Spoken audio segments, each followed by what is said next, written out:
informatif dan inspiratif ya Bapak Ibu.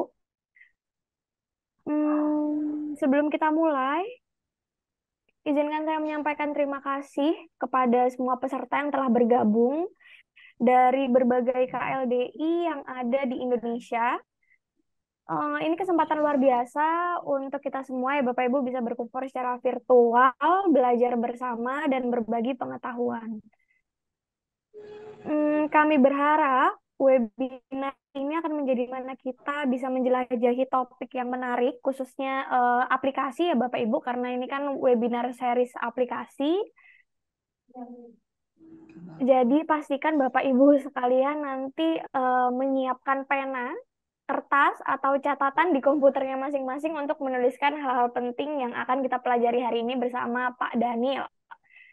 Kemudian kami juga nanti ingin mendengar interaksi dari Bapak Ibu sekalian, jadi nanti jangan ragu untuk mengajukan pertanyaan atau sekadar berbagi pemikiran melalui kolom chat, atau nanti juga bisa langsung open mic ya Bapak Ibu ketika sesi tanya dibuka.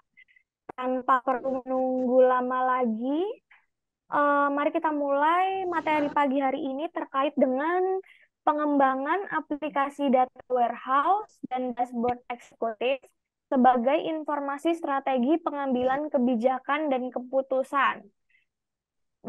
Materi pagi hari ini akan disampaikan oleh Pak Daniel Hari Prasetyo, PhD. Waktu dan tempat kami persilahkan.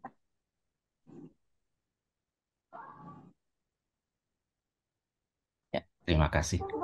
Iya, ya. Suara saya bisa didengar ya? Terdengar, Bapak. Siap. Ya, bismillahirrahmanirrahim. Assalamualaikum warahmatullahi wabarakatuh, Bapak semua. Terima kasih sudah join ya. Ada teman-teman dari RSUD Ngawi, Pak Dadang. Salam kenal, Pak. Ada Diskominfo Gresik. Terus Pak Heru dari Kabupaten Tulungagung. Salam kenal juga. Probolinggo, Pak Aji. Ya, ada Mas Andi Novian dari Kemenko Polhukam. Lama tidak berjumpa. Ada teman-teman Kominfo Asahan, Bu Sriana, Kominfo Sampang. Ya, lama juga tidak ketemu teman-teman Sampang. Iya, Pak Dadang. Agak cocok juga ini nanti kelihatannya untuk RSUD. Nanti kita lihat, Pak ya. Teman-teman Perpusnas, kemudian Dinkop ya, Dinkop Kota Blitar dan teman-teman yang lain mungkin nggak bisa saya sebutkan semua.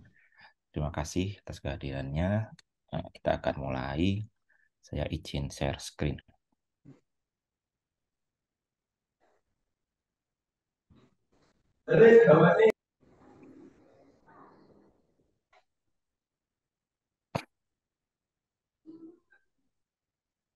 Ya, bisa dilihat ya. Slide itu. Baik, jadi Bapak Ibu semua, hari ini kita akan masuk di eh, materi tentang data warehouse dan dashboard eksekutif gitu ya. Dua materi ini agak berhubungan, jadi dijadikan satu begitu. Nah, mungkin background-nya akan ada hubungannya nanti dengan aplikasi-aplikasi setelah aplikasi operasional yang Bapak Ibu sudah bikin itu selesai dibangun gitu ya. Jadi kemarin kami ada acara begitu ya dengan Kemenpan RB. Ternyata mulai tahun ini itu sudah mulai banyak yang nilai SPB-nya bagus itu ya, 4 ke atas itu.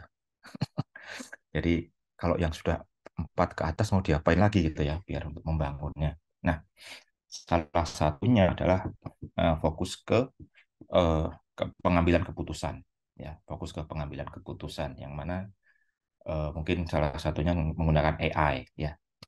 Mungkin nanti bentuknya kayak nilai nilai apa SPBE extended atau apa cuma belum dibicarakan lebih jelas, tapi yang jelas akan mulai mau ke sana dan itu pun sudah diberi kayak apa namanya clue ya di presentasinya teman-teman Kemenpan di belakang itu ada penerapan AI gitu ya. Nah, Untuk yang nantinya sudah mulai bagus gitu ya, teman-teman yang dari kota atau dari kementerian yang nilainya sudah 4 ke atas, nah, itu kan 4 itu kan tinggal menambahkan sesuatu, ada review, terus tambahkan sesuatu, sudah jadi 5, 5, 5, 5 semua, nanti sudah 5 semua bingung mau ngapain kan.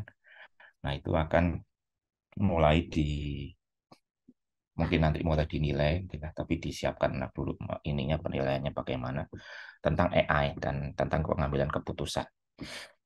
Nah, jadi data warehouse ini salah satu eh, apa namanya persiapan gitu ya, persiapan untuk menuju ke pengambilan keputusan tersebut. Ya, ya banyak kalau kita masuk ke data warehouse itu ada bentuk apa kubus gitu ya, bentuk kubus yang terdiri dari kubus-kubus yang lain gitu ya. Nah, memang itu adalah salah satu simbol yang erat kaitannya dengan data warehouse, yaitu OLAP, Online Analytical Processing, atau multidimensi, analisa multidimensi istilah lainnya. Nanti kita lihat maksudnya bagaimana. Ya, perkenalkan nama saya Daniel Prasetyo. Uh, saya lulusan Informatika Ubaya untuk S1 dan S2 S3-nya tentang JAS. Ya, mungkin yang JAS sudah keluar berapa minggu, 2 minggu, 3 minggu yang lalu gitu ya tentang JAS. Nah, saat ini mungkin nggak ada hubungannya dengan S2 S3-nya, tapi ada hubungannya dengan S1. Waktu saya awal-awal menjadi dosen di Ubaya ya, sekitar 20 tahun yang lalu, itu lagi boomingnya data warehouse sama data mining gitu ya.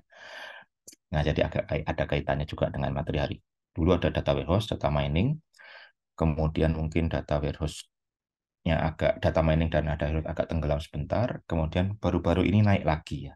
Naik lagi karena adanya AI. Data mining itu menjadi sebenarnya ya AI yang kita agak sering lihat. Data mining akan sebenarnya masuk di salah satu komponen dari AI. Nah, di belakangnya AI atau data itu ada data warehousing gitu ya. Oke, jadi data warehouse itu apa? Jadi adalah sebuah sistem yang Peng- mengumpulkan data dari berbagai sumber dan dapat menganalisa data historis menjadi suatu informasi sesuai dengan kebutuhan sebuah bisnis atau organisasi.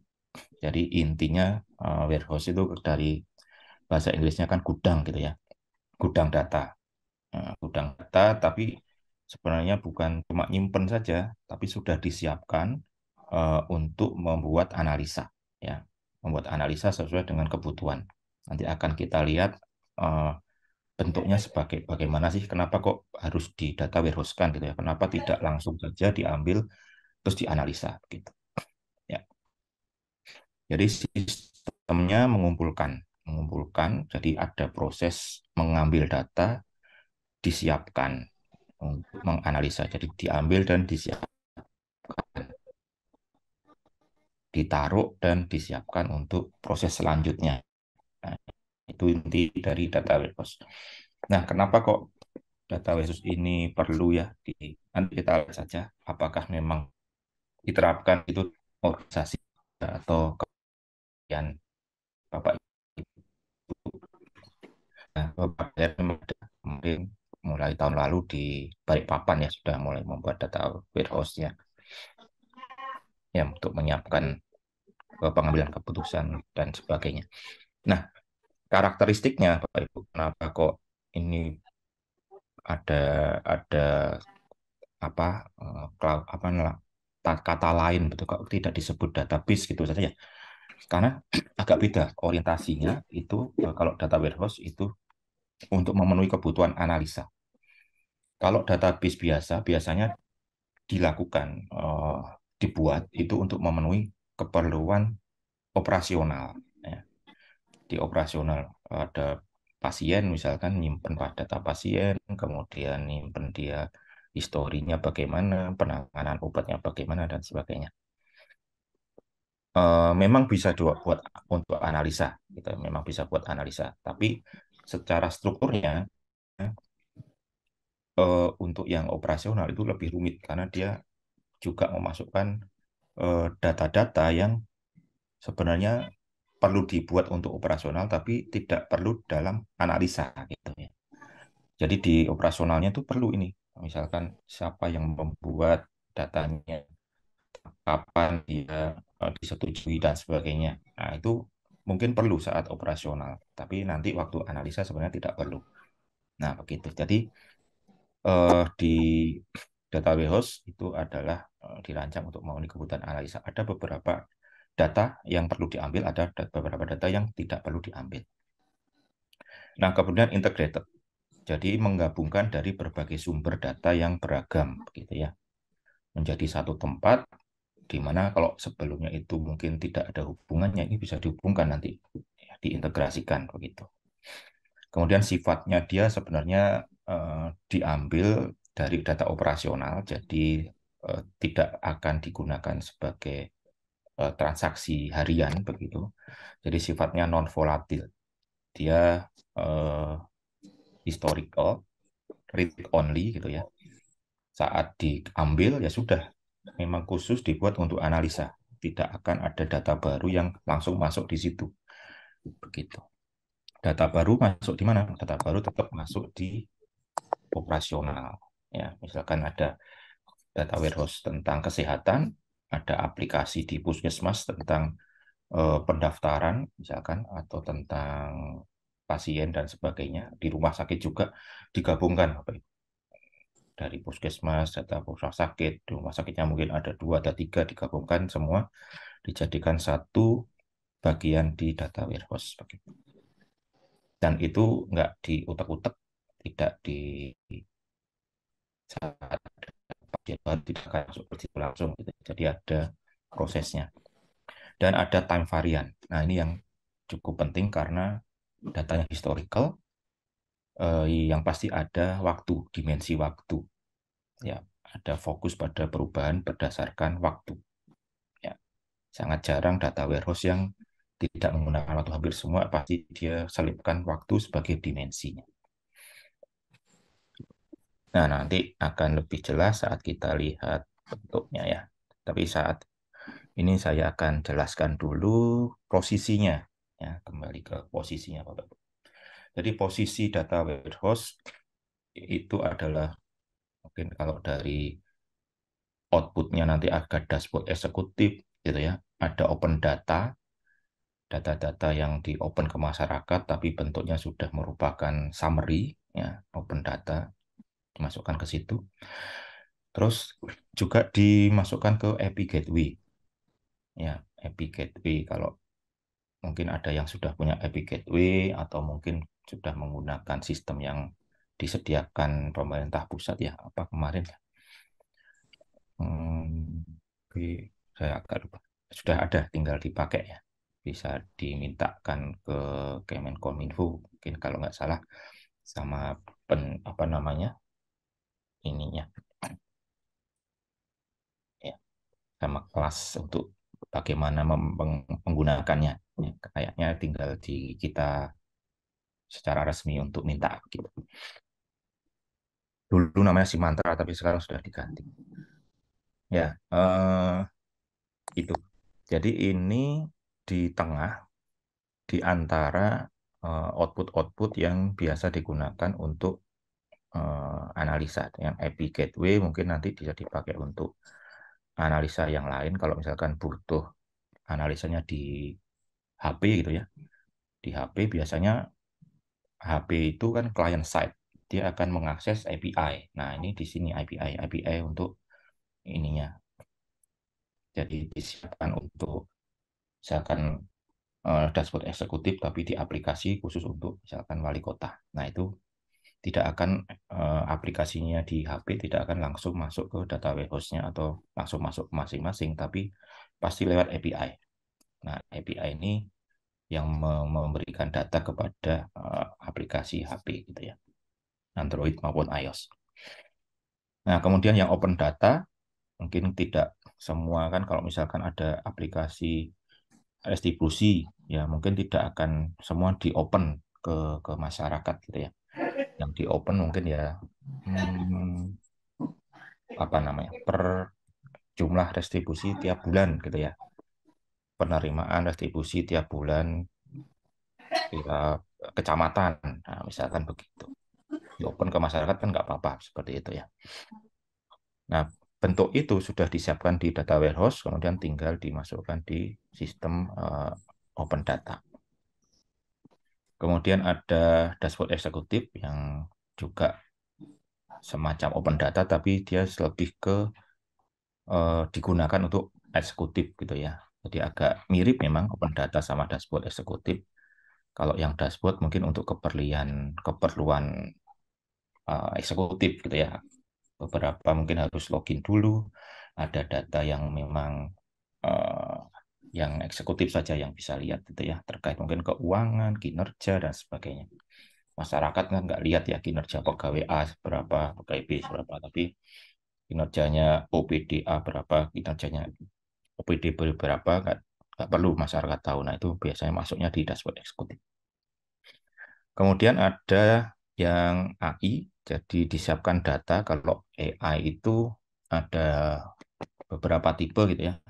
Ada yang dia memang berdasarkan data, kemudian kayak melakukan prediksi. Ada yang melakukan visualisasi, ada yang digunakan untuk belajar. Jadi kayak uh, deep learning gitu ya. Data-data semula digunakan untuk belajar. Habis itu ada kasus begini, dari hasil belajarnya dia bisa menjawab begitu. Ya, itu semua bisa disiapkan di data warehouse ini. Tapi fokus kita mungkin hari ini tidak ke AI-nya, mungkin kapan-kapan kita akan masuk ke situ, dijadwalkan ya Mbak Dia. Tapi mungkin bukan saya. Saya sudah pernah bikin AI, tapi nggak banyak.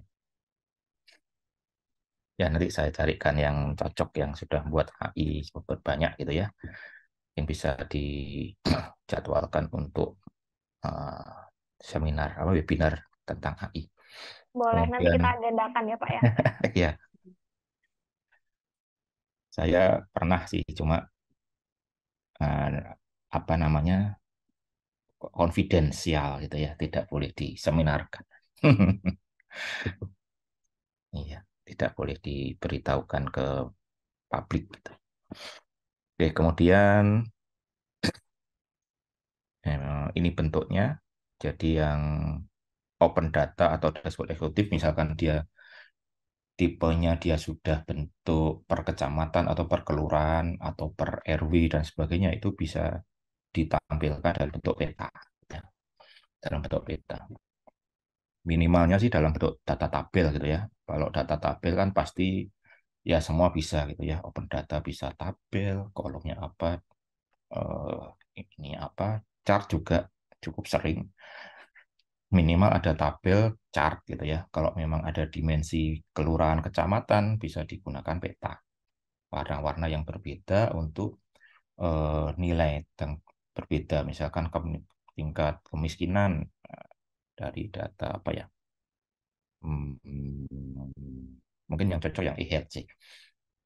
E-health yang tentang kesehatan, data kesehatan ya ditampilkan jumlah pasien per kelurahan, warna yang pasiennya banyak merah, yang tidak terlalu banyak hijau gitu ya. Jadi yang daerah-daerah yang hijau itu daerah yang cukup sehat.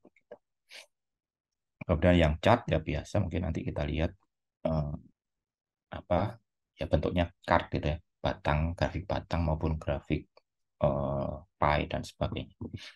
Nah, yang satu ini mungkin nanti yang akan kita fokuskan adalah tentang cube, ya, pola cube namanya.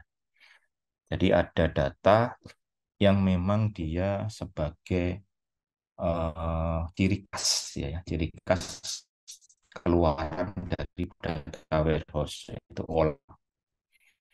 online analytical processing. Kenapa bentuknya ada kok bentuknya apa, cube, ya nanti ada penjelasannya. Karena dia adalah multidimensi. Jadi sebenarnya cube itu tiga dimensi saja ya, tiga dimensi saja. Padahal sebenarnya bisa lebih dari tiga dimensi, tapi ya gambarnya agak susah kalau lebih dari tiga dimensi. Jadi sering kalinya dibuatnya tiga dimensi bagi cube. Nah, untuk mengeluarkan ini ada proses yang namanya ETL, extract transform sama load, ekstrak, transform sama load.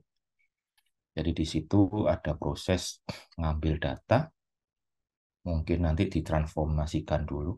Jadi beberapa data kayak yang tidak apa, kita harus samakan, yang misalkan laki-laki perempuan atau pria wanita, atau kadang di sistem yang lain ada 0 sama 1 jadikan 1, ditransformasikan. Kemudian data tanggal, biasanya tanggal itu perlu ditransformasikan, diambil tahunnya, bulannya, tanggalnya, dan kadang harinya.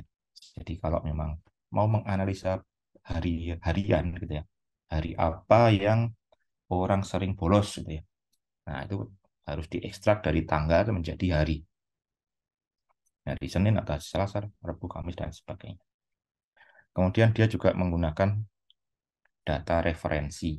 Nah, ini yang harusnya dimulainya mungkin dari apa, analisa satu data ya.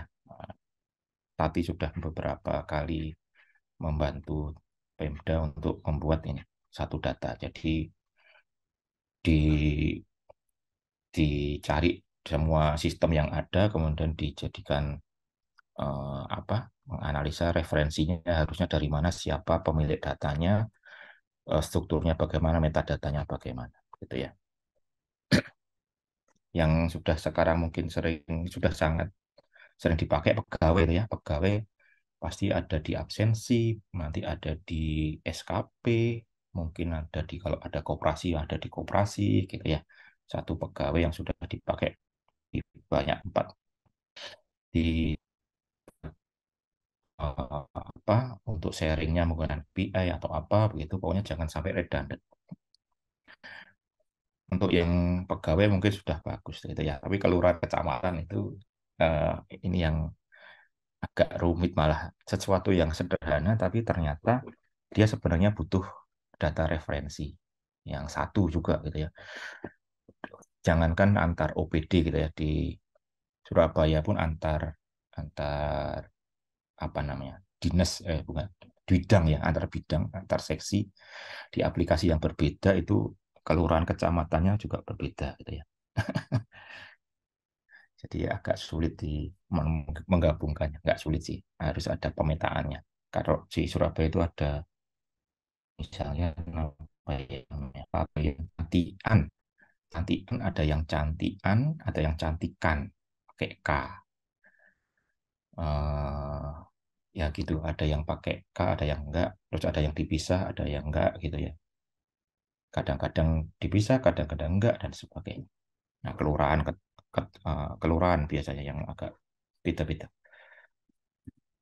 Ya, satu referensi data. Nah, itu juga perlu dimasukkan juga sebagai referensi di data warehouse-nya, karena nanti waktu ditarik kemana-mana itu harus sama gitu ya.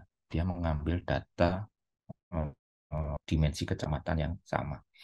Misalkan dari absensi Pabean Cantikan, jadi diubah dulu di data warehouse. Oh, itu namanya Pabean Cantikan gitu. Di di transform dulu di sini. Nah, sistem yang di sini yang bisa yang cocok gitu ya, yang cocok untuk masuk di data warehouse itu adalah sistem-sistem yang bagus itu yang ada uangnya sebenarnya. Nah, karena dari uh, yang ada perhitungannya, nilainya begitu. Ya, yang paling enak yang ada uangnya. Ya, misalkan aplikasi restribusi. Ya, restribusi kan pasti ada uangnya. Dari uang tersebut dia akan menjadi sesuatu yang nanti masuk di tabel fakta namanya. Di tengah-tengahnya akan ada yang sesuatu yang di summary, di jumlah, ya, digabungkan dengan banyak dimensi, itu yang di jumlah itu adalah nilainya, paling nggak adalah uangnya begitu. Kemudian ada, kalaupun nggak ada uangnya kayak absen gitu ya, kemarin sudah bikin di Balikpapan absensi, kita bisa apa yang dihitung apanya, bisa lama waktu telatnya, bisa nama apa, bukan waktu telat ya, jumlah, nama range range telat dan range kecepatan gitu ya, kecepatan masuk sama telat masuk, kecepatan pulang sama pulang lebih lama gitu ya. Nah, itu nanti dari situ bisa dijumlah dengan dimensinya. Oh, misalkan ternyata yang saling lembur itu teman-teman di misalkan Satpol PP begitu. Nah, itu contohnya. Jadi sesuatu yang dinilai. Kinerja juga begitu, ada kinerja pegawainya, ada angkanya dari nilai kinerja bisa, ada dari waktu. Kalau ini waktu aktivitas ya, aktivitasnya begitu. Aset juga ada nilainya bisa diambil. Kemudian e-health mungkin salah satu contoh yang kalau memang ada nilai uangnya juga bisa, tapi kadang kalau misalkan nggak ada ya kayak uh, jumlah gitu pasiennya, yaitu satu transaksi adalah satu nilainya adalah jumlah transaksinya. Kayak misalkan uh, COVID itu ya apa namanya vaksinasi. Vaksinasi kan nggak ada uangnya. Ya, bisa di yang bisa dihitung adalah jumlah berapa yang si vaksin gitu ya. Eh, Dimensinya ada dimensi laki-laki perempuan apa terus kemudian umur, kemudian eh, wilayah gitu dan sebagainya. Nah, kita akan lebih dalam nanti saat masuk ke situ. Jadi data warehouse adalah ya sistem yang di sini yang warna biru yang intinya adalah menyiapkan data untuk analisa ke berbagai macam ini bisa di dashboard, bisa di open data, bentuknya bisa OLAP maupun chart ya maupun tabel maupun bentuk kalau ada data kelurahan kecamatan itu. Nah, bentuk ini bagaimana? Ini sebenarnya bukan merupakan aplikasi aplikasi khusus begitu Bapak Ibu. Jadi ini itu malah Bapak Ibu bisa menggunakan aplikasi apapun yang namanya ETL, ETL tools gitu. Nanti akan kita lihat toolsnya apa saja. Cuma prosesnya memang kita mungkin membantunya di bagian sini, di bagian menyiapkan ETL toolsnya, menyiapkan dashboard mungkin sampai dengan OLAP. Jadi kita mungkin masuknya di nggak tahu nanti mungkin digabung sama dashboard ataupun langsung bisa. Jadi ini meskipun tidak ada masing-masing ininya, kita bisa juga mengeluarkan langsung menjadi yang bentuk ini gitu. Ya, tapi yang penting itu adalah prosesnya. Jadi kita akan lihat kenapa kok cukup penting ya. Nah, struktur dari data warehouse itu agak beda Bapak Ibu dengan struktur tabel operasional ya. Jadi dia dibentuk menjadi bentuk star. Sebenarnya tidak harus 5, kadang cuma 4, kadang cuma 3, tapi yang biasanya disebut dengan star skema. Jadi ada satu tabel, misalkan tabel dan ada tabel dimensi. Nah, nanti akan saya jelaskan mungkin pakai sales dulu ya, kayak sesuatu sistem yang cukup umum begitu di masyarakat dari penjualan.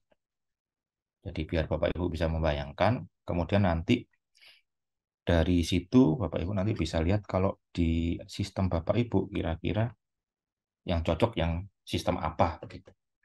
Jadi saya akan mulai dari contoh untuk penjualan ya, penjualan data penjualan. Memang biasa digunakan sebagai contoh itu adalah data penjualan kalau di data warehouse dan di org ya. Jadi kayak bentuk Patrick gitu ya, Patrick the Star. Ada tengahnya adalah fakta, eh, apa namanya, ujung-ujung bintangnya itu adalah dimensi. Di sini terlihat ada dimensi customer, dimensi supplier, dimensi waktu, dimensi geografi. Ya, mungkin dia mau menyiapkan langsung menjadi tampil di JAS gitu ya. Kemudian juga dimensi produk. Ya, ini contohnya. Tapi bisa ada lebih dari 5, bisa kurang juga dari 5. Nah, tergantung dimensinya. Tapi yang sering sering ada paling enggak ini dimensi waktu. Ya, pasti ada. Gitu ya. Nah, saya akan sedikit lebih dalam masing-masing ininya, kemudian nanti bagaimana proses transformasinya, ngambil-ngambilnya, gitu ya. Jadi yang tabel fakta itu adalah tabel pusat, dia berisi data kuantitatif atau biasa disebut measure. Ya, fakta yang digunakan untuk menyimpan pendapatan, penjualan, keuntungan, jumlah yang terjual dan sebagainya. Pokoknya yang angka-angka gitu. Jadi di sini ada angka-angka dan juga ada key untuk relasi ke masing-masing dimensi. Nah, tabel dimensi adalah informasi deskriptif atau kategorikal yang memberikan konteks pada data tabel fakta. Jadi ini adalah dimensi yang dimana kedepannya akan kita pakai untuk analisa. Jadi ini adalah disiapkan dimensi-dimensi untuk menganalisa penjualan kalau dari sini ya. Jadi nanti kita bisa menganalisa penjualan dari dimensi customer siapa yang paling banyak membeli produk kita. Dimensi supplier mana yang produknya paling banyak terjual.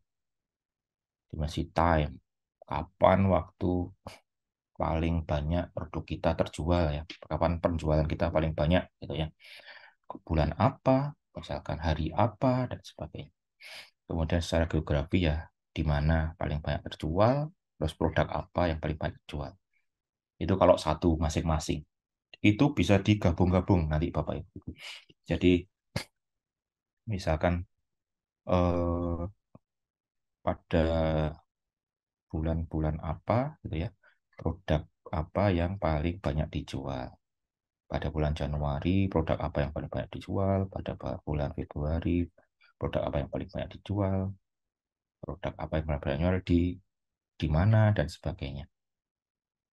Ya, itu nanti bisa apa namanya, dibolak-balik, difilter dan sebagainya. Nah, ini adalah persiapan untuk apa-apa yang ingin dianalisa. Gitu. Ya, tabel dimensi dapat mencakup waktu, produk, lokasi, pelanggan, dan sebagainya. Biasanya digunakan untuk subjek dalam analisa.